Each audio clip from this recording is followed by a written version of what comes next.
వైద్య ఆరోగ్య శాఖకు సంబంధించి 22,271, ఏపీపీఎస్సీకి సంబంధించి జీఏడీలో 3,784, ఆర్టీసీని ప్రభుత్వంలో తీసుకోవడం వల్ల 51,387 మంది శాశ్వత ఉద్యోగాల కల్పన, ఇంకా మిగిలిన అన్నీ కలుపుకుంటే 2,21,000 ఉద్యోగాలు శాశ్వత ఉద్యోగాలను జగన్మోహన్ రెడ్డి గారు తన 5 ఏళ్ల సమయంలో 2 ఏళ్ళు కోవిడ్ ఉన్నా ఇచ్చారు. అలానే కాంట్రాక్ట్ ఉద్యోగాలు 43,923 ఇచ్చారు. అవుట్సోర్సింగ్ సంబంధించి 3,73,161. మొత్తంగా జగన్మోహన్ రెడ్డి గారు 6,38,087 ప్రభుత్వ తరపున జీతాలు ఇచ్చేటటువంటి ఉద్యోగాలు. సో వీటిలో శాశ్వత ప్రభుత్వ ఉద్యోగాలు 2,21,000, మిగిలిన అన్నీ కూడా కలుపుకుంటే 6,38,000. నువ్వేమిచ్చావు? ఒక డిఎస్సి ఇచ్చి దాంట్లో కూడా 16,000 పోస్టులు, 6,100 జగన్మోహన్ రెడ్డి గారి పోస్టులు ఇచ్చి ఇప్పుడు ఏదో నువ్వు మీరు ఉద్యోగాలు ఇచ్చినట్టుగా బిల్డప్.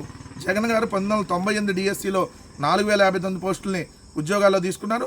2008 డిఎస్సికి సంబంధించిన 2,193 మందిని జగన్ గారు ఉన్నప్పుడు ఉద్యోగంలో తీసుకోవడం జరిగింది. 2018లో ఇంకో డిఎస్సికి సంబంధించి 6,954 మంది, 2019 స్పెషల్ డిఎస్సి ద్వారా 602, కేజీబీవీ రెగ్యులర్ పోస్టులకు సంబంధించిన 1,200 మంది. మొత్తంగా ఏదైతే 2024 మళ్ళీ డిఎస్సికి సంబంధించి 6,100 నోటిఫికేషన్, మొత్తంగా 21,108 డిఎస్సికి సంబంధించినటువంటి ఉద్యోగాలను జగన్మోహన్ రెడ్డి గారు ఉన్నప్పుడు భర్తీ చేశారు. నువ్వు రాసే వార్త జగన్ గారు ఉన్నప్పుడు అంటే కేవలం 5,000 ఉద్యోగాలు మాత్రం ఇచ్చాయంట. ఇలా బతుకి పేపర్లో బతుకు ఎలా ఉంటుందో చూడండి. మొత్తంగా జగన్ హయాంలో, వైసీపీ హయాంలో సుమారు 5,000 ప్రభుత్వ ఉద్యోగాలే భర్తీ చేశారంట. గ్రామ వార్డు సచివాలయాల్లో 1,00,000కు పైగా ఉద్యోగాలు ఇచ్చామని చెప్పుకున్నప్పటికీ అవి కొత్తగా సృష్టించడమే తప్ప అప్పటికే ఉన్న ఖాళీలు కాదంట.